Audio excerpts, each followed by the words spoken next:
I want to talk to you about this relationship that you and LeBron are doing. You guys are showing that it's okay to be friendly off the court but still be competitors. There's a school of people who would say that, you know what, you don't do that.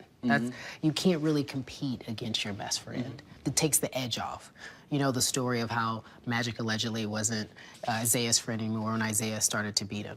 Is there any truth to that? It's just total different generations. In that era, maybe ownership built teams.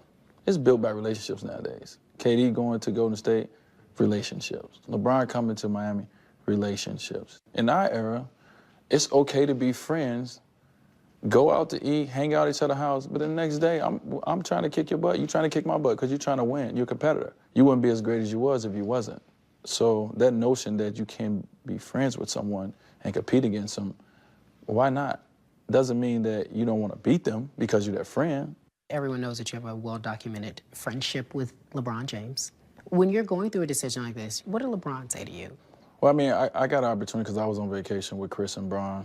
They left me alone. You know, they knew what I was going through, but we did have one moment. And they just wanted to hear from me like what I was thinking. So they just kind of listened to me kind of talk about, you know, where my feelings was and what I was thinking. And the biggest thing came back from both of them is follow your heart. KD at Golden State, your thoughts on that? Were you surprised? Were you shocked? I wasn't shocked. I remember what I was doing when I heard it, and I was like, oh. And I went to Snapchat and I said, power move. Because as a player, to be in a situation where you know people are gonna say a lot of stuff about you negative, right?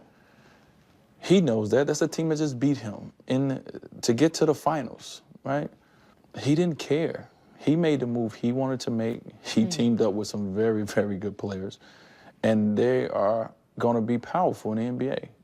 Their brand, their business is going to skyrocket because all eyes are going to be on them, whether you love it or you hate it. Your eyes are glued to how this is going to work. It was a power move by, you know, someone that I've now started building a relationship with, you know, and I'm proud of him for making that move. I'm proud of him for making the decision and saying, you know what, I'm gonna do what I wanna do and what makes me happy. And I know it's gonna hurt some people's feelings. And I'm sorry that it's gonna hurt y'all feelings, but this is about Kevin. What advice do you give him? Because you arguably helped coordinate the very first, or as of late, super team, you, LeBron, and Bosh. You know what it's like to be hunted, not liked, talked about.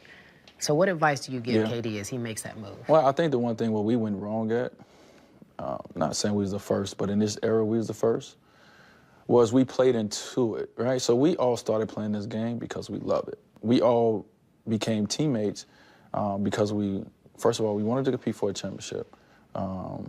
And we was all very good, and we all just had a passion for the game of basketball. And it showed in our play. When we became teammates and everybody made us the villains, we acted like the villains. It works for someone. Kobe can be a villain. That's Kobe. LeBron James can't be a villain.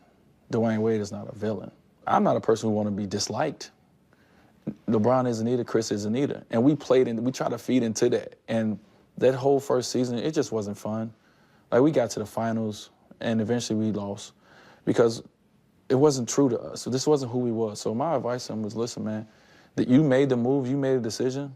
Enjoy the game the way that you've always enjoyed it. Don't let no one take the joy away. If the Cavs and Golden State Warriors meet with KD in the finals, who wins? Oh, I don't know. I don't care. I hope they're not in the finals. You hope you're in the finals? Yeah. You don't care about them? You don't think they win it? I hope neither one of them in the finals. They're not doing it. They're not making it. No, I can talk about their regular season games. Yo, you think they get better with KD this year? Obviously, but I don't think they'll go 73. What do you think? I can't sit here and say, oh, well, they got KD, they're gonna win 77 games. Like, no one knows what they're gonna. No one thought that we would ever see 73 wins. What Golden State accomplished in the regular season was incredible. Now they add a special player, and they're gonna be exciting. You got to bring your hard head when you play them. Let's talk about you. 13 with Miami. You're now here. And you hear the storylines, what's left, what's left. Last year, your best year since 05, 06, I believe. What's left? I mean, it's more so proving to myself. I don't have nothing to prove to the world. it's something about being an athlete, which is great, but we looked at the superheroes as well, right? So as a superhero, you're never supposed to get old. You're never supposed to grow.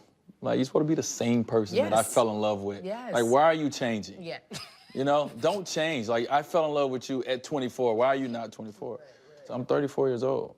You know, my game is different. But if you look at my season last year, I wasn't touching the top of the backboard. I wasn't zooming past people. Like, I played my game. And when healthy, that's the game that I play. That's the game I will continue to play, which has been effective and efficient for me as long as I played the game of basketball. My season next year is going to be all predicated on how healthy I'm in. And I knock on wood that I'll be able to play another 74, 75 plus games, have the playoffs, and be able to be me. And that's what I was last year. I wouldn't do anything that I normally don't do. Like, I just played basketball, and I was Dwyane Wade.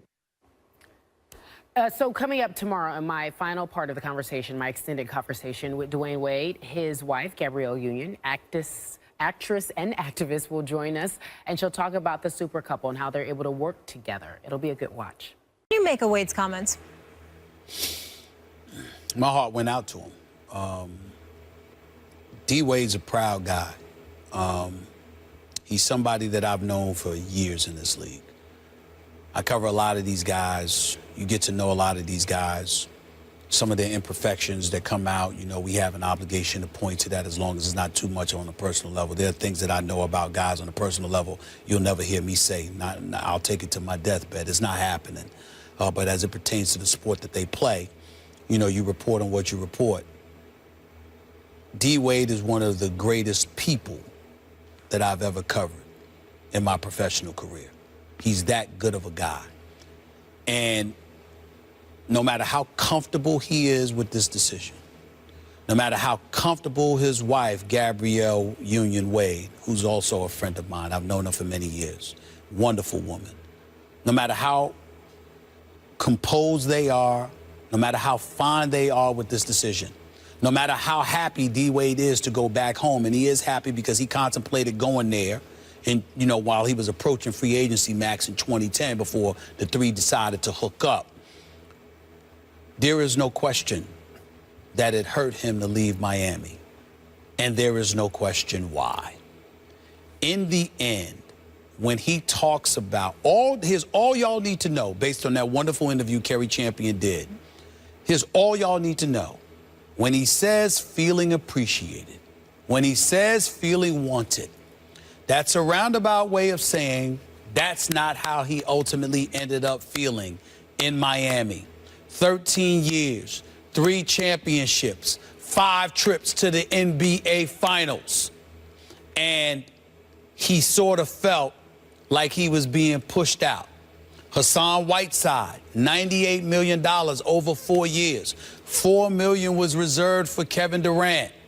But somehow, some way, when Kevin Durant decides not to go to Golden State, and instead he decides he's going to Golden State and decides he's not coming to Miami, suddenly that's $4 million that was available to him wasn't available for D. Wade.